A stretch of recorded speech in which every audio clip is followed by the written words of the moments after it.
नमस्कार, कार्यक्रम स्थानीय सवालमा स्वागत छ। म मिलन बुढाथोकी। मुलुक संघीयतामा गइसकेपछि स्थानीय तहका जनप्रतिनिधिले जिम्मेवारी लिएको 6 वर्ष नागिसकेको छ। जनताको घर दैलोको सरकार भनेर चिनिने स्थानीय सरकारलाई संविधान तह अधिक दायित्व सुम्पिएको छ। तर अझै अधिकार प्रत्यार्जन गर्ने सवालमा माथिल्ला सरकारले कन्जुस्याइ गरिरहेको जनप्रतिनिधिहरूको गुनासो छ। के साँच्चै स्थानीय सरकार सञ्चालन गर्न कानुनी जटिलता निम्तिरहेको हो? तल्ला तहका सरकारसँग जनताका अपेक्षा कस्ता रहेछन्? यसै विषयमा छलफलका लागि हामीसँग हुनुहुन्छ भोजपुरको पौवादुङमा गाउँपालिकाका अध्यक्ष किरण राई। प्रमुखज्यू, यहाँलाई स्वागत छ। धन्यवाद। तपाईँले दोस्रो कार्यकाल पनि दोहोऱ्याउनु भयो। जनताको अभिमतबाट 10 वर्षका लागि त्यो पालिकाको नेतृत्व गर्नका लागि, जनताका गुनासा सम्बोधन गर्नका लागि तपाईँले एउटा आधिकारिकता प्राप्त गर्नुभएको छ। जनताले किन दोहोऱ्याएका रहेछन्? तपाईँ आफै पनि किन दोस्रो कार्यकालका लागि दोहोरिन चाहनुभयो? पहिलो कुरा, मुलुकमा नयाँ संविधान बन्यो। यो संविधानको जग र मर्म अनुसार नै अब यो मुलुकलाई चाहिँ 3 प्रकारको सरकारहरू निर्माण गर्ने। एउटा काठमाडौँको खाल्डोमा रहेको सङ्घीय सरकार र विभिन्न ठाउँमा प्रादेशिक सरकारहरू बन्ने, र मैले विशेष धेरै ठाउँमा भन्ने गरेको छु, खेतको गरा र बारीको कान्लामा भेटिने सरकार भनेको स्थानीय सरकार। त्यस प्रकार त्यो स्थानीय सरकारको चाहिँ एकपटक मैले नेतृत्व गर्ने अवसर प्राप्त गरेँ र त्यो नेतृत्व गरिरहँदाखेरि मैले 2वटा चिजको अभाव महसुस गरेँ। एउटा भनेको स्थानीय सरकार अधिकार सम्पन्न बनाएर सञ्चालन गर्नको निमित्त संविधानको मर्म अनुसार ऐन र कानुनहरू निर्माण गरेर स्थानीय सरकारलाई बलियो र शक्तिशाली बनाउन नदिनु, र दोस्रो भनेको स्रोत साधनको अभाव, बजेटको अभाव रहेछ। यसलाई पुरा गर्नको निमित्त त्यो 5 वर्षको समय अवधि स्याउले गोठबाट सुरु गरेको स्थानीय सरकार हामीले मूलत सोचे जस्तो, जनताले अपेक्षा गरे जस्तो चलाउन सकेनौँ र एकपटक हामीले उपयुक्त ढङ्गले उपयुक्त वातावरण निर्माण गरेर दोस्रो पटक पनि म यो स्थानीय सरकारको नेतृत्व गर्न पाएँ भने त्यो पहिलो कार्यकालमा थालेका कामहरूलाई सम्पन्न गराउनको निमित्त जनताको अपेक्षा अनुसार म दोस्रो पटक दोहोरिएको छु। मेरो भाषामा नवीकरण नागरिकहरूले गरिदिनु भएको छ। भनेपछि जो पहिलो 5 वर्षको अवधिमा चाहिँ गर्न नसकेका काम चाहिँ जनताका आधारभूत आवश्यकता पूरा गर्ने सवालमा दोस्रो पटकको यो जुन 5 वर्षीय कार्यकाल छ त्यसमा चाहिँ सकिन्छ, जनताका आवश्यकता परिपूर्ति गर्न सकिन्छ। विकास निर्माणका कतिपय गोरेटोहरू ती आधारभूत आवश्यकता थिए तिनलाई पूरा गर्नका लागि चाहिँ सकिन्छ जस्तो लाग्छ यो समय अवधिमा। हो, त्यस प्रकार यो 5 वर्षको समय अवधिमा हामीले दोहोऱ्याइसकेपछि अब एकपटक यो स्रोत साधनलाई पनि अब मजबुत बनाएर लाने गरिकन र माथिल्लो सरकारले पनि अब हेर्नुपर्छ र दायित्व चाहिँ धेरैभन्दा धेरै लिनुपर्छ भन्ने हिसाबका साथ थालिएका कामहरू सम्पन्न गर्ने गरिकन यो दोस्रो पटक दोहोऱ्याएको छु। कतिपय अवस्थामा चाहिँ संविधानमै अब स्थानीय सरकारलाई एकदमै धेरै अधिकार दिएको छ, होइन? जनताको भरोसाको सरकार भनेर पनि भनिन्छ। तर सङ्घीय सरकारले, त्यसै गरी कतिपय कानुन चाहिँ प्रदेश सरकारले पनि बनाउनु पर्ने हुन्छ। ती कानुनहरू नबनाउँदाखेरि चाहिँ जिम्मेवारी चाहिँ स्थानीय सरकारलाई बढी। तर हलो अड्काडा चाहिँ गोरु कुट्ने चाहिँ प्रवृत्ति भयो भन्ने स्थानीय सरकारका जनप्रतिनिधिहरूको गुनासो छ नि। तपाईँको पालिकामा तपाईँको अनुभवले चाहिँ के बताउँछ? त्यो गुनासो मात्र होइन, आधारसहित हामीले प्रस्तुत गर्न सक्दछौँ। त्यसो भएको हुनाले हामीले एउटा मात्र उदाहरण लियो भने म तपाईँलाई एउटा उदाहरण प्रस्तुत गर्छु। हामी जुन जिल्लामा छौँ त्यो जिल्लामा पहिला यो स्थानीय सरकार नबन्नुभन्दा पहिला जिल्ला शिक्षा कार्यालय थियो। जिल्ला शिक्षा कार्यालय नराखिकन अब एकपटक स्थानीय सरकारलाई चाहिँ बलियो र शक्तिशाली बनाउनको निमित्त प्रत्येक स्थानीय तहमा स्थानीय सरकारको मातहतमा चाहिँ शिक्षा शाखा कार्यालय रहन्छ। त्यो शिक्षा शाखा कार्यालयले त्यहाँको शिक्षा क्षेत्र हेर्छ भन्ने बुझाइका साथ अहिले स्थानीय सरकारलाई त्यो मूल्य मान्यताका साथ अगाडि बढाएको छ। तर सङ्घ सरकार र प्रदेश सरकारले चोर बाटो प्रयोग गर्दै गर्दै उसले चाहिँ जिल्ला शिक्षा समन्वय इकाइ भन्दै राख्दैछ। त्यहाँनिर चाहिँ शिक्षा कार्यालय बेउताइरहेको छ। अर्को दोस्रोमा भनौँ, हाम्रो गाउँपालिकामा मात्रै होइन, सबै स्थानीय गाउँपालिकाहरू र नगरपालिकाहरूमा सबै कृषि शाखा कार्यालय त्यहीँ रहने गरिकनको व्यवस्था गरेको छ र कर्मचारीहरू पनि व्यवस्था गरेको छ। तर त्यो कृषि कार्यालय चाहिँ कृषि ज्ञान केन्द्रको नाममा चोर बाटोबाट बिउताएर फेरि जिल्लामै राख्न खोज्दैछ। कि त स्थानीय सरकारका प्रतिनिधिहरूले चाहिँ आफ्ना कार्यकर्ताहरू भर्ती गर्छन् भनेर विश्वास पनि अलिक कम भएर पो हो कि यो अधिकार खोजिएको कि के हो? त्यस्तो होइन, त्यो बाटोतिर प्रवेशै गरेको छैन स्थानीय सरकार। सबै कर्मचारी नियुक्ति गर्ने कुरा, सरुवा बढुवा गर्ने कुरा माथिदेखि नै गरिरहेको छ। हामीले एउटा कार्यालय सहयोगी राख्नको निमित्त पनि सकिरहेका छैनौँ, जबकि पुराना कार्यालय सहयोगीहरू, विभिन्न कार्यालयबाट आएका कार्यालय सहयोगीहरूको चाहिँ समय अवधि समाप्त भएर उसको उमेर हदसँगै समाप्ति भएर गएका कर्मचारीका ठाउँमा ठाउँमा पनि हामीले अर्को कर्मचारी राख्न सकेको छैनौँ भने अरू हामीले राख्ने भन्ने कुरै रहेन, यो आरोप मात्र हो। त्यसो भएको हुनाले उनीहरूले चाहिँ स्थानीय सरकार बलियो भयो भने, स्थानीय सरकार नागरिकको पहुँचमा भयो भने, स्थानीय सरकार खोजे जति र अहिलेको संविधानको मर्म र भावना अनुरूप चाहिँ काम गरिरह्यो भने उनीहरूले के सम्झिरहेका छन् भन्दाखेरि म सङ्घको सांसद भएँ भने, म प्रदेशको सांसद भएँ भने मलाई खोज्दैनन्, म प्रदेशको मन्त्रालयको सचिव भएँ भने, प्रदेशको चाहिँ प्रमुख सचिव भएँ भने मलाई खोज्दैनन्।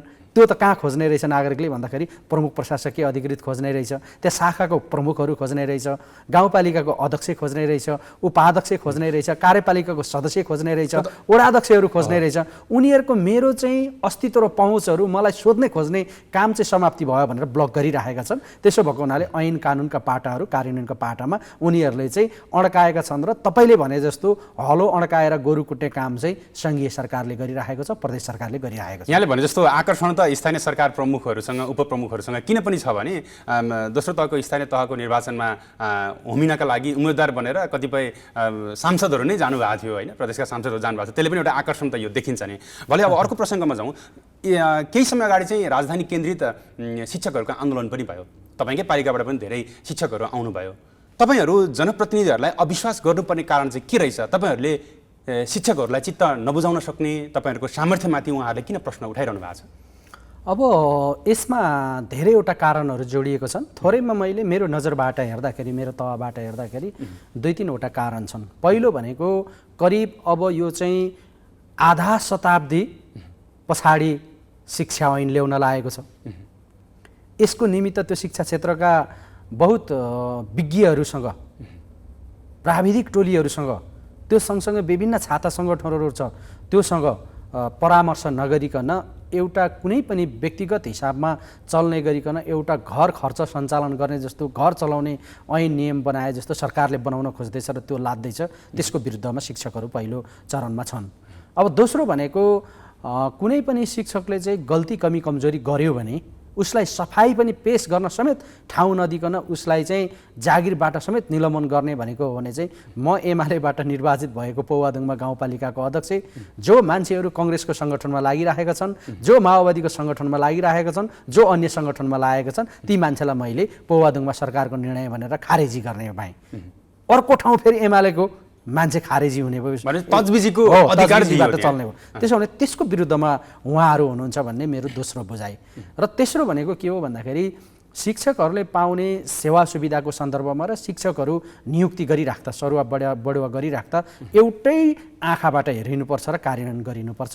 त्यसो भएको नै शिक्षक पनि 17 थरीका, तलब भत्ता पनि 17 थरीका, यसका नियुक्ति र बद्रक प्रक्रियाहरू पनि 17 थरीका, यी चिजहरूलाई अन्त्य गरेर एउटा लोकसेवा आयोगको, शिक्षक सेवा आयोगको माध्यम मार्फत लानुपर्छ र यसरी जानुपर्छ भन्ने मान्यतासहित उहाँहरू अगाडि बढेको खण्डमा हामीले स्वागत योग्य नै भनेको छौँ। त्यस कारणले जनप्रतिनिधिलाई विश्वास गर्यो कि गरेन भन्दा पनि जनप्रतिनिधिले चाहिँ विश्वसनीय वातावरण, विश्वास गर्ने खालको वातावरण र त्यो व्यवहार चाहिँ हामीले देखायौँ कि देखाएनौँ भन्ने कुरा प्रधान चिज हो। त्यसो भएको हुनाले यहाँनिर गाँठी कुरा अड्केको छ। जस्तो शिक्षा शाखा स्थानीय तह, स्थानीय सरकार अन्तर्गत नै आएको छ, तर त्यसलाई विश्वास नगरेर चाहिँ फेरि सङ्घीय सरकार मातहत हुने चाहिँ शिक्षा कार्यालय चाहिँ फेरि जिल्लामा राख्ने भन्ने किसिमको प्रावधान छ, जुन चाहिँ संविधानसँग बाजिने विषय पनि छन्। संविधानै संशोधन गर्नुपर्ने टाइपको प्रावधानहरू सङ्घीय संसदमा दर्ता भएको यो विद्यालय शिक्षा सम्बन्धी प्रस्तावित कानुनमा किन राखियो होला जस्तो लाग्छ यहाँलाई? अरू विषयलाई ओझेलमा पार्नको लागि यो विषयमा धेरै चर्चा नगरौँ। त्यो चाहिँ के छ भने कसैको चाहिँ अब यो शैक्षिक योग्यता मिलेन, कसैको तह मिलेन, श्रेणी मिलेन, त्यो मिलाउने कुरा भनेको प्राविधिक कुरा भनेको सरकारले गरिनुपर्छ, होइन भने स्थानीय तहमै स्रोत साधन सहित दिँदाखेरि हामी मिलाइहाल्छौँ। यो कुनै ठुलो कुरै छैन। त्यसै गरी तपाईँले दोस्रो कार्यकाल पनि जिम्मेवारी ग्रहण गरिसकेर एउटा नीति तथा कार्यक्रम पनि प्रस्तुत गरिसक्नु भएको छ। अघिल्लो कार्यकालमा चाहिँ एउटा बस्ने पिर्का पनि थिएन भनेर जुन अघि यहाँले हाम्रो सङ्घीयता कार्यान्वयन सँगसँगै स्थानीय सरकार जुन प्रादेशिक संरचनामा गए पछाडिका स्थानीय सरकारहरू फर्मेसन भइसके पछाडिका सुरुवातीका दिनहरूको एउटा सङ्केत पनि यहाँले गर्नुभएको छ। स्थानीय सरकारका चुनौतीहरू चाहिँ के रहेछन् त्यस्ता? स्थानीय सरकार भनेको कस्तो छ भन्दाखेरि मैले अघि भने जनताको पहुँचमा, जनताले छुन सक्ने गरी, जनताले भेट्न सक्ने गरी, जनताले आफ्नो गुनासो चाहिँ राख्न सक्ने गरिकनको सरकार भनेको स्थानीय सरकार हो। हामीले नै मतदान गरेर, मैले मतदान गरेर पठाएको प्रदेशको सांसदलाई मैले भेट्न सक्दिनँ, मैले आफ्नो विषयवस्तु राख्न सक्दिनँ, पालिकाको विषयवस्तु राख्न सक्दिनँ, नागरिकको विषयवस्तु राख्न सक्दिनँ। सङ्घको त हाम्रो चाहिँ धेरै टाढाको कुरा भयो, क्षितिज पारीको कुरा भयो। त्यसो भएको हुनाले नागरिकहरूलाई चाहिँ सेवा सुविधा प्रवाह गर्नको निमित्त चाहिँ स्थानीय सरकार र बलियो सरकार हो र त्यो सरकार सँगसँगै चाहिँ अब के गर्नु पर्यो भन्दाखेरि उनीहरूले बदमास गर्न सक्छन्, फटाइ गर्न सक्छन्। त्यसो भएको हुनाले स्थानीय सरकार सञ्चालन गर्ने पनि सङ्घ सरकारले बलियो एउटा कानुन निर्माण गर्ने, ऐन निर्माण गर्ने। त्यो भनेको चाहिँ म गाउँपालिकाको प्रमुख छु, अध्यक्ष छु, मैले पनि भोलि गएर फटाइ गर्न सक्छु। त्यसो भएको हुनाले मलाई पनि लगाम लगाउने कानुन निर्माण गर्ने। र दोस्रोमा भनेको चाहिँ मेरो गाउँपालिकामा राष्ट्रिय गौरव स्तरका आयोजनाहरू सञ्चालन हुन्छन् भने सङ्घ सरकारले सिधा सञ्चालन गर्ने गरी र अन्य कार्यक्रमहरू र आयोजनाहरू चाहिँ तल्लो तह स्थानीय तहले नै सञ्चालन गर्ने गरी ठुलो मोटो बजेट पठाउने गरिकन जाने हो भने स्थानीय सरकारमा नागरिकहरूको गुनासो मात्रै होइन, यसलाई चाहिँ दिगो विकासको निमित्त, रोजगारीसँग जोड्नको निमित्त, शिक्षा र स्वास्थ्यसँग जोड्नको निमित्त, सबै चिजलाई अगाडि बढाउनको निमित्त स्थानीय सरकारले गर्न सक्दछ। यो मेरो अनुभूति हो। जस्तो सरकार सङ्घीय सरकार माथि चाहिँ कर्मचारी रहँदाखेरि कतिपयमा चाहिँ जनप्रतिनिधि र कर्मचारी बीचको दूरी चाहिँ अलिकति बढेको पनि देखिन्छ। केही समय अगाडि मात्रै चाहिँ मेरो कार्यकारी प्रमुख कहाँ हुनुहुन्छ भन्दै सिंहदरबारमा खोज्दै आउनुपर्ने अवस्थाको सिर्जना पनि भएको थियो केही पालिकाका प्रमुखहरूलाई। यहाँको पालिकामा चाहिँ कस्तो छ, कर्मचारीहरूसँगको समन्वय कसरी अगाडि बढेको छ, त्यसै गरी सङ्घको हस्तक्षेप चाहिँ कस्तो छ? अब पहिलो कुरा, अहिले सङ्घले प्रत्यक्ष हस्तक्षेप गरिराखेको छैन मेरोमा र अरूतिर होला सायदै। मेरोमा अब के छ भन्दाखेरि पहिलो कुरा त कर्मचारी र अहिले जनप्रतिनिधिहरू भनेको चाहिँ यो चाहिँ करिब करिब हिजोको स्थानीय तह छुट्टै प्रकारको थियो, अहिले छुट्टै प्रकारको छ। यसलाई सरकार भनिएको छ, सरकारको हामी नेतृत्व गरिराखेको छौँ। हिजो एउटा गाउँ विकास समिति र जिल्ला विकास समितिहरू थियो। त्यहाँ भएका कर्मचारीहरू र त्यस्तै निर्वाचनबाट निर्वाचित भएका जनप्रतिनिधिहरू बिच त्यहाँ समन्वय गरेर काम हुन्थ्यो। तर अहिले छुट्टै निर्वाचन हामी सरकारको हिसाबले निर्वाचनबाट अनुमोदित भएर आएको छौँ, जनताबाट निर्वाचित भएर आएको छौँ र कर्मचारीहरू पनि प्रदेश लोकसेवा आयोग र सङ्घबाट आउनुभएको छ। यसलाई चाहिँ दुवै तर्फबाट हेर्दाखेरि 20 वर्षसम्म निर्वाचन नहुँदा पनि सरकारले निर्वाचन गरेर जनप्रतिनिधि नचुन्दा पनि हामीले देश चलाएको थियौँ भन्ने कर्मचारीको एक खालको घमण्ड थियो, त्यसलाई पनि त्याग्नुपर्छ। र जनप्रतिनिधिहरूले पनि म 20 वर्ष त निर्वाचित हुनु पाएको थिइनँ, अहिले निर्वाचित भएँ, निर्वाचित भएर आइसके पश्चात मैले भनेको कुरा चाहिँ उठ, मैले भनेको कुरा बस, मैले भनेको कुरा यो गर, मैले भनेको कुरा नगर भन्दाखेरि नगर्ने होइन। एउटा निश्चित ऐन र कानुनको परिधिमा रहेर, सीमामा रहेर कर्मचारीलाई पनि काम लगाउने हो भने त्यस्तो द्वन्द्व सिर्जना हुँदैन, समन्वयकारी भूमिका निर्वाह गरेर काम गर्न सकिन्छ र पौवादुङमाले त्यो अवलम्बन गरिराखेको छ। अहिले चाहिँ कर्मचारीहरू चाहिँ स्थानीय तह मातहत जानलाई अलिकति इन्कार गरेको पनि देखिन्छ। आजैदेखि चाहिँ हामी यो जुन कुराकानी गरिरहेको क्षणमा चाहिँ देशैभरका पालिकाहरूका मा कार्यरत कर्मचारीहरू चाहिँ आन्दोलित पनि छन्। तपाईहरुप्रति स्थानीय सरकारप्रति भरोसा छैन भन्ने हिसाबले, मेरो चाहिँ जब सेक्युर छैन भन्ने हिसाबले किन भनिराखेका छन् जस्तो लाग्छ यहाँलाई? यसमा दुईवटा कारण छ। एउटा भनेको दलबाट निर्वाचित भएर आउने जनप्रतिनिधिले गर्ने व्यवहारबाट पनि एउटा समस्या छ र अर्को समस्या भनेको चाहिँ प्रदेश लोकसेवा आयोगले कर्मचारी नियुक्ति गर्छ कि परीक्षा लिन्छ, पास गराउँछ, पठाउँछ र सङ्घ सरकारले पठाउँछ। तर स्थानीय सरकारले त आफै परीक्षा गराएर हैन, लोकसेवा आयोगको परीक्षा गराएर त्यही स्थानीय सरकारको स्रोत साधनबाट त तलब भत्ता खुवाइराखिएको छैन। सङ्घ सरकारकै हामी आशावादी छौँ। सङ्घ सरकारबाटै हामी आश्रित भइसकेपछि कर्मचारीले पनि उसले के खोजिरहेको छ भन्दाखेरि जसले परीक्षा गराएर जुन ठाउँबाट हामीलाई नियुक्ति गर्यो, जसले परीक्षा लियो त्यसैले नै तलब भत्ता दिँदैछ। तर तलब भत्ता चाहिँ खटाउन पटाउन चाहिँ कहाँको भन्दाखेरि जुन स्थानीय सरकारमा गएर काम गर्छौँ त्यहाँको भइसकेपछि चाहिँ अब हाम्रो चाहिँ भोलि गएर जागिर छोडिराख्दा पनि हाम्रो यसको चाहिँ आधारहरू अरू के हुने हो, यसको पेन्सन हुने हो कि होइन, अहिले योगदानमा आधारित भनेर चलाएको छ, त्यो पनि प्राप्ति गरिने हो कि होइन, त्यो कसरी प्राप्ति हुन्छ भन्ने सन्दर्भमा कर्मचारीहरू अन्यलमा छन्। त्यसो अन्यलतालाई चिर्नको निमित्त यो उहाँहरूले आवाज उठाउनु भएको छ। यसलाई ठुलो विषय नमान्दा हुन्छ। त्यसै गरी स्थानीय सरकारमा यहाँले जुन सञ्चालन गरिरहँदाखेरि चाहिँ कतिपय दलीय गठजोड नमिल्दाखेरि होइन, कार्यपालिका सदस्यहरूबीच खडपड हुँदाखेरि चाहिँ कार्य सम्पादनमा चाहिँ त्यसले पनि प्रभाव पार्छ। त्यो पनि एउटा कारक तत्त्व हो भनेर भनिन्छ। यहाँको अनुभवले चाहिँ के बताउँछ? यहाँको अनुभवले के बताउँछ? उदाहरणको लागि चाहिँ धरान दिउँ न, होइन, कार्यपालिकाको बैठकमा पटक पटक चाहिँ असमझदारीहरू चाहिँ पैदा भइरहेको देखिन्छन्। भलै त्यो एउटा पृथक संरचना भयो होइन, एउटा स्वतन्त्र व्यक्तिले चाहिँ निर्वाचनमा जनताको मतबाट चाहिँ एउटा अहिमत प्रकट गरेर आइसक्नु भएको थियो। तर दलीय रूपमा उम्मेदवार बनेका उम्मेदवारहरूमा पनि पालिकाहरूमा पनि यस्तो समस्या चाहिँ छिटपुट भएको देखिन्छ। यहाँकोमा त्यस्तो समस्या छ कि छैन? पहिलो कुरा, मेरोमा त्यो समस्या छैन, अरू स्थानीय सरकारहरूमा हुनसक्छ। किन भन्दाखेरि स्वाभाविक हिसाबले निर्वाचनबाट निर्वाचित भएर आइसकेपछि एउटै दलको मात्रै त्यहाँ निर्वाचन जितेर आउँछ भन्ने ग्यारेन्टी हुँदैन, सुनिश्चितता हुँदैन। त्यसो भएको हुनाले विभिन्न दलबाट निर्वाचित भएर आएको जनप्रतिनिधिहरूको उनीहरूको घोषणापत्र छुट्टै हुनसक्छ। विभिन्न दलबाट निर्वाचित भएर आइसकेपछि त्यो दलको घोषणापत्रको आधार मानेर केही काम गर्नुपर्ने पनि हुन्छ, त्यो ओडामा होस् वा पालिका स्तरबाट होस् वा नगर स्तरबाट होस्। त्यसो भने त्यसले द्वन्द्व त सिर्जना गर्छ, तर त्यसलाई एकदमै समन्वयकारी हिसाबले त्यसलाई चाहिँ समस्यालाई समाधान गर्ने हो भने फेरि त्यसलाई टुङ्ग्याउन सकिन्छ। अब त्यो चाहिँ के हो भन्दाखेरि मेरो गोरुको 12 टक्का नभनिकन आफूले राखेका विषयवस्तुहरू मागहरू कति हो त्यो अलिकति झर्नुपर्ने हो कि अर्को साथीको चाहिँ तल छ भने तल्लै तहको खुड्किलाम छ भने अलिकति माथि निकाल्नुपर्ने हो कि त्यो हिसाबले गयो भने त्यो समस्या समाधान हुन्छ। आजभन्दा पहिला म पनि अल्पमतमै थिएँ, त्यसो भएको हुनाले सबै अल्पमत र बहुमतको कुरा होइन रहेछ। त्यसलाई चाहिँ त्यो टिमलाई चाहिँ सग्लो हिसाबले सञ्चालन गर्न सक्यो कि सकेन, प्रमुखले भूमिका निर्वाह गर्यो कि गरेन, प्रमुखले भूमिका खेल्यो कि खेलेन भन्ने चिज चाहिँ प्रधान चिज हो। त्यसो भएको हुनाले यसले मात्र धेरै असर पार्दैन भन्ने मेरो बुझाइ छ। तल्लो तहको सरकारलाई चाहिँ पर्याप्त मात्रामा अधिकार दिएको छ, तर स्थानीय सरकारमा निर्वाचित भएर आइसकेका जनप्रतिनिधिहरूले चाहिँ त्यो अधिकारलाई चाहिँ सही रूपमा चाहिँ उपयोग गर्न सकिरहेका छैनन्। सुविधाभोगी भए कार्यकर्ताहरूलाई चाहिँ कार्यकर्तालाई योजनाहरू चाहिँ बाँड्नमा उनीहरू उद्धत हुन्छन्, आफ्नो भोट ब्याङ्क बनाउन मात्रै उद्धत हुन्छन् भन्ने आरोप छ नि, यहाँको अनुभव के छ? होइन, अरू ठाउँ के गरेको छन् त्यो मैले अघि सुरुमा भने त्यो मेरो विषयमा प्रधान चिज भएन। मेरोमा समानुपातिक हिसाबले म बजेट विनियोजन गर्छु, कार्यक्रमहरू विनियोजन गर्छु। एउटा ओडादेखि अब अर्को ओडासम्म पुग्नको निमित्त के कार्यक्रम गर्ने भन्ने सन्दर्भमा कार्यपालिकाको सिङ्गो टिम राखेर मैले होइन गाउँसभाको सिङ्गो सग्लो टिम राखेर मैले छलफल गर्छु र एउटा मेरो पार्टीबाट जितेको ओडा अध्यक्षले जति बजेट र कार्यक्रमहरू प्राप्त गर्छ अर्को पार्टीबाट माओवादीबाट जितेको होस् कि कङ्ग्रेसबाट जितेको होस् कि त्यो ओडा अध्यक्षले त्यति नै कार्यक्रम र बजेटहरू लान्छ। त्यसो भएको हुनाले कसैलाई काखा र कसैलाई पाखा गरिएन भने त्यस्तो विषयवस्तुहरू सुन्नु पर्दैन, बुझ्नु पर्दैन, देख्नु पर्दैन, हेर्नु पर्दैन भन्ने मेरो बुझाइ छ। सामुदायिक विद्यालयकै अवस्थाको कुरा गर्दाखेरि चाहिँ यहाँको पालिकामा कस्तो अवस्था छ? अब मेरो गाउँपालिका भनेको एकदम दुर्गम पछाडि परेको गाउँपालिका हो। भर्खर मात्रै मध्य पहाडी राजमार्गले छुएको कारणले गर्दा केही सहजता भएको छ र त्यहाँभित्र रहेको अब हाम्रो सामुदायिक विद्यालयहरू विशेष त दुःखले चलेका विद्यालयहरू छन्।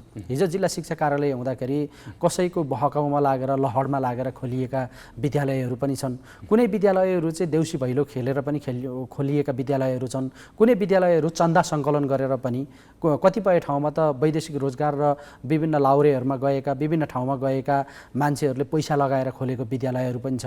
त्यो विद्यालयहरूको अवस्थाहरू हेर्दाखेरि दयनीय छ। यो चाहिँ कसको कारणले दयनीय अवस्था छ भन्दाखेरि यो चाहिँ सङ्घ सरकारको कारणले नै छ।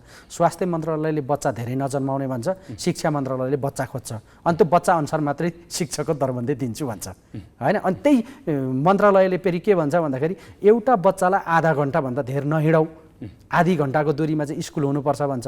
अनि विद्यार्थी सङ्ख्या चाहिँ कम भयो भने स्कुल मर्ज गर भन्छ। त्यसो भनेर यो आफैमा बाजिएको विषयवस्तु भएको कारणले गर्दा यो शिक्षाको सन्दर्भमा, सामुदायिक विद्यालयको विद्यार्थी र विद्यालयहरूको सन्दर्भमा यो शिक्षा जस्तो चिज र स्वास्थ्य जस्तो चिज नितान्त सङ्घ सरकारले पूर्ण हिसाबले जिम्मेवारी लिने गरिकन सञ्चालन गर्ने, होइन भने स्थानीय सरकारलाई ऐन कानुन निर्माण गर्न दिने गरिकन बजेटको यथोचित व्यवस्थापन गर्ने गरिकन जाने हो भने हामीले राम्रो विद्यालय सञ्चालन गर्न सक्छौँ। जस्तो अझै पनि 6 वर्ष नेतृत्व गरिसक्नु भएको छ, बाँकी अझै 4 वर्ष कार्यकाल छ। अझै पनि सङ्घीय सरकारसँग मात्रै गुनासो गरिरहने कि थप विकल्पको विषयमा पनि यसलाई सुल्झाउने सवालमा पनि अघि बढ्ने? यस्तो हो, विकसित मुलुकहरूमा सबैभन्दा धेरै चाहिँ सम्मान र तलब भत्ता पनि कसलाई दिँदो रहेछ त्यो राष्ट्रले भन्दाखेरि डक्टर पाइलटहरू उत्पादन गर्ने, इन्जिनियरहरू उत्पादन गर्ने, तपाईँहरू जस्तो मिडियाका मान्छेहरू उत्पादन गर्ने, राजनीतिकहरू उत्पादन गर्ने, व्यापारीहरू, उद्योग कल कारखाना खोल्न सक्ने क्षमता भएका व्यक्तिहरू उत्पादन गर्ने भनेको चाहिँ जन्माउने भनेको चाहिँ शिक्षक रहेछ, गुरु रहेछ, उसलाई तलब भत्ता दिँदो रहेछ, राम्रो सम्मान गर्दो रहेछ पहिलो, अनि मात्रै अरूको सम्मान हुँदो रहेछ। त्यसो भएको हुनाले हामीले चाहिँ गुनासो गर्ने ठाउँ कहाँनिर छ भन्दाखेरि म घरको जेठो छोरो भएँ भने तपाईँ मेरो अभिभावक हुनुभयो भने मलाई छुट्याएर पठाइरहँदाखेरि तपाईँले मेरो छुट्टिएर जाँदाखेरि मेरो परिवार चल्ने गरिकन तपाईँले स्रोत साधन पनि उपलब्ध गराउनुपर्छ। त्यसो भएको हुनाले काठमाडौँ महानगरको स्रोत साधन छ नि, हाम्रो गाउँपालिकामा त मैले भनेको अहिले पनि म एउटा प्रसङ्ग जोड्छु। हाम्रो देशको प्रधानमन्त्री चाहिँ एकपटक विश्व घुमेर आउनुभयो, करिब 70 देखि 80 करोड पैसा खर्च भयो भन्ने मैले सुनेको छु। यो पुष्ट अपुष्ट के हो, तर त्यो 80 करोड पैसा भनेको चाहिँ मेरो चाहिँ 8 वर्षको विकास बजेट रहेछ मेरो गाउँपालिका सरकारको। भनिसकेपछि हामी कोसँग आशातीत छौँ, कोसँग आश्रित छौँ भन्दाखेरि हामी त सङ्घ सरकारसँगै आश्रित छौँ। त्यसो भने सङ्घ सरकारसँग हामीले गुनासो होइन, यो त त्यहाँको जल्दो बल्दो विषयवस्तु राखेको हो, त्यसलाई सम्बोधन गरिनुपर्छ। र मात्रै शिक्षा क्षेत्रको विकास गर्न सकिन्छ, स्वास्थ्य क्षेत्रको विकास गर्न सकिन्छ। होइन भने हामीले जम्मा जम्मी सामान्य कर हामीले उठाउँछौँ गाउँमा, त्यो पनि केही प्रतिशत प्रदेश सरकारलाई पठाउँछौँ, केही प्रतिशत सङ्घलाई पठाउँछौँ। भनिसकेपछि ठुला ठुला स्रोत साधन त सङ्घ सरकारले उठाउँछ, ऋण लिने व्यवस्था पनि सङ्घ सरकारले गरेको छ, हामी स्थानीय सरकारलाई छैन। भनिसकेपछि हामी उहाँहरूसँग गुनासो नगरेर, सङ्घ सरकारसँग हामीले माग नगरेर, सङ्घ सरकारलाई हामीले हाम्रो गुनासोको पोको नफुकाएर अरूसँग फुकाउने ठाउँ छैन।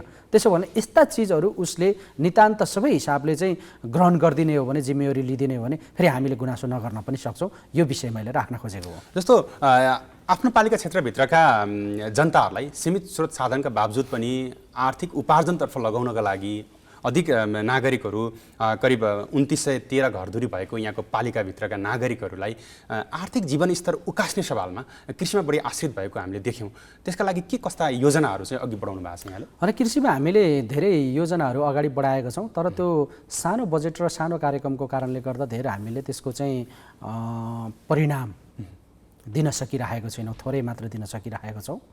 हामीले प्रत्येक नागरिकहरूले राम्रो ढङ्गले काम गर्ने कृषकहरूलाई हामीले प्रोत्साहन स्वरूप 1-1 लाख रुपियाँ नगद दिएर उसको 1 लाख मिसाएर हामीले बाख्रा पालन व्यवसाय गर्ने हो कि बङ्गुर पालन व्यवसाय गर्ने हो कि त्यो सँगसँगै हामीले चाहिँ हामीले अन्न उत्पादन गर्ने, बेमौसमी तरकारीहरू उत्पादन गर्ने, फलफुलहरू उत्पादन गर्ने हो कि त्यस्तो कार्यक्रमहरू पनि लगानी गरेको छौँ। र अहिले विशेष चर्चित हाम्रोमा उत्पादन हुने भनेको अब एभोकाडो र फलफुलमा किवी र विशेष गरेर अकबरे डल्ले खोर्सानी, पौवादुङमामा उत्पादन भएको, पौवादुङमाको रातो माटोमा फलेको अकबरे खोर्सानी हामी यहाँ काठमाडौँसम्म हामी चाहिँ पठाउने गर्छौँ। त्यसो भएको हुनाले त्यस्तो काम गर्ने कृषकहरूलाई हामीले चाहिँ मल्चिङको कुरा, टनेलको कुरा, होइन, प्लास्टिक पोखरीको कुरा, पाइपको कुरा, पानी रिजर्भ गर्ने अन्य ठुला ठुला ट्याङ्की निर्माणको कुरा, यस्तोहरूमा हामीले लगानी गरिरहेको छौँ। तर यो पनि पर्याप्त छैन। उत्पादन त होला, अनि बजारको सुनिश्चितता चाहिँ कसरी त? फेरि बजारको सुनिश्चितता अहिले सङ्घीय सरकारले गर्न सकिरहेको छैन। फेरि सङ्घीय सरकारको नि त दायित्व त होला नि त। सङ्घीय सरकारले गर्न सकेको छैन भनेर हामी भाग्न खोजेको होइन। तर पौवादुङमामा करिब हाम्रो चाहिँ 1 महिनामा 1 करोड जतिको चाहिँ खोर्सानी बाहिरिँदो रहेछ भने बजारको सुनिश्चितताको निमित्त त हामीले त्यो नागरिकको त 1 करोडको खोर्सानी किनेर हामीले बिक्री गरिदिने त स्थिति त छैन अहिले। त्यसो भने 20,000 देखि 50,000 पैसा चाहिँ कुनै पनि ठाउँमा, कुनै पनि टोलमा चाहिँ एउटा खानेपानीको मुहान संरक्षण गर्नको निमित्त वा कुनै पनि ठाउँमा भत्किएको बाटोलाई त्यो बनाउनको निमित्त हामीले पैसा खर्च गर्नु नसकिरहेको बेला, हामीले पैसा दिन नसकिरहेको अवस्थामा हामीले त्यो आयात गर्ने चिजलाई फेरि निर्यात गर्नेतिर समेत सोच्न त सकिने स्थिति छैन। तर पनि उत्पादन चाहिँ धेरैभन्दा धेरै गरौँ, होइन? थोरै उत्पादन गरेर हामीले केजीको चाहिँ 1000 रुपियाँ लिनुभन्दा बरु 10 केजी उत्पादन गरेर 100 रुपियाँमा बेचन 1 केजी भन्ने हिसाबले लगाएको छौँ। र त्यो भनेको चाहिँ ठुला बजारहरूसँग जोड्ने प्रयत्न पनि गरेको छौँ। तर हामीले सुनिश्चित हिसाबले यही संस्थासँग, यही बजारसँग, यही अब तरकारी बजारसँग वा कुनै पनि कम्पनीसँग हामीले एग्रिमेन्ट गरेर, सम्झौता गरेर चाहिँ त्यो बेच्दिन सकेका छैनौँ। यदि ठुलो भोलममा उत्पादन भयो भने चाहिँ त्यो पनि सम्भव हुन्छ।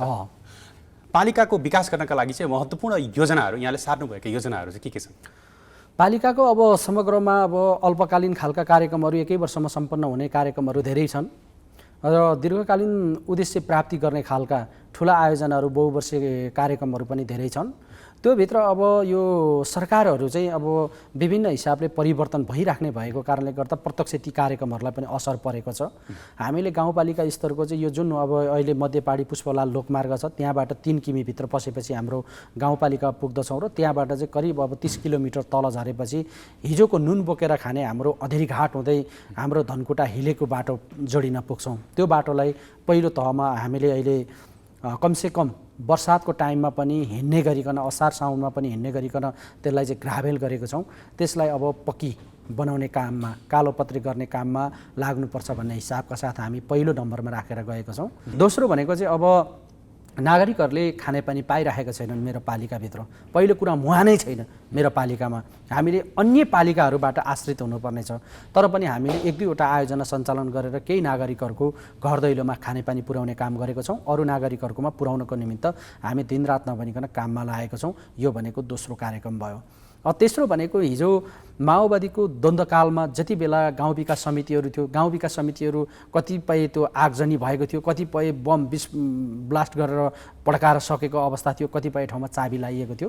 त्यो गाउँपालिकाको एउटा सम्पत्तिको रूपमा हामीले ओडा त्यहीँबाट सञ्चालन गर्दैछौँ। त्यसको चाहिँ कङ्क्रिट ओडा कार्यालयहरू गाउँपालिकाको भवन बरु अलिक पछि बनाऊ, त्यो ओडा कार्यालयहरू नागरिकहरूको सेवा चाहिँ त्यहाँबाट प्रवाह गर्ने भएको हिसाबले त्यहाँबाट दिउँ भनेर त्यसलाई सम्पन्न गर्ने काममा लागेका छौँ। र अर्को भनेको चाहिँ प्रत्येक ओडामा स्वास्थ्य चौकीहरू र त्यहाँ चाहिँ हाम्रो आमा दिदी बहिनीहरू गर्भवती भइरहेको बेला सुत्केरी हुन नसकेर काठमाडौँ ल्याउनु पर्ने, महँगो हामीले हेलिकप्टरको भाडा तिर्नुपर्ने, होइन भने पनि झापा मोरङ सुनसरी झार्नुपर्ने, यहाँ झार्न नपरोस् भनेर त्यहीँबाट हामीले प्रसुति केन्द्र निर्माण गरेर सेवा प्रवाह गरिरहेका छौँ।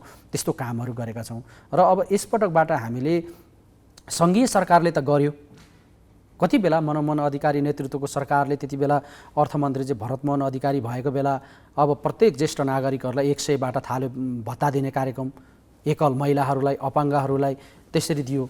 तर भोलिको पाइलट हुने, डाक्टर हुने, इन्जिनियर हुने युवाहरूको बारेमा सोचेन। त्यस प्रकार हाम्रो पौवादुङमा गाउँपालिकाले शिक्षा र स्वास्थ्यमा खर्च गर्ने गरिकन यसपटकदेखि हामीले बच्चा त्यो प्रसुति केन्द्रमा जन्मिन साथ गाउँपालिकाको कार्यालय संरक्षक बसेर प्रत्येक नानीहरूले चाहिँ 5 वर्षसम्म लगातार प्राप्त गर्ने गरिकन मासिक रूपमा हामीले 500 को रूपमा भत्ता दिन थालेको छौँ र त्यो कार्यक्रम सुरु भएको छ। यस्तो कार्यक्रम पनि हामीले अगाडि बढाएका छौँ। अब त्यसैगरी हामी कार्यक्रमको अन्ततर्फ आइसकेका छौँ। अब 10 वर्ष यहाँले जुन पालिकाको नेतृत्व गर्ने एउटा सुवर्ण अवसर प्राप्त गर्नु भएको छ, यहाँको कार्यकाल सकिसके पछाडि भोट माग्नलाई सुरुवाती चरणमा जनताका घर दैलोमा जाँदाखेरिको पौवादुङमा गाउँपालिकाको मुहार र कार्यकाल सकिएको पछाडि अर्थात् 10 वर्ष पछाडिको पौवादुङमा गाउँपालिकाको मुहारमा कस्तो भिन्नता आउनेछ? अब सारमा भन्दाखेरि म कुनै बेला अब यो कार्यकाल सम्पन्न गरेर म कुनै पनि तहबाट नेतृत्व गर्ने अवसर पाएँ भने पौवादुङमाको जनताहरूले यो दोस्रो पटक दोहोऱ्याउँदाखेरि करिब 50% मतदान गर्नुभएको छ। मैले 80% मत माग्नको निमित्त पौवादुङमा नागरिकहरूको घर दैलोमा पुग्नु पर्दैन। मैले गरेको कामको आधारबाट, अहिलेको टिमले गरेको कामको आधारबाट मतदान गर्नेछन् र धन्यवाद ज्ञापन गर्नेछन्, यो मैले विश्वास लिएको छु। हुन्छ, यहाँलाई स्टुडियोसम्म आइदिनु भयो, अमूल्य समय र विचारका लागि धेरै धेरै धन्यवाद। मैले पनि आफ्नो विषयवस्तु राख्ने अवसर पाएँ।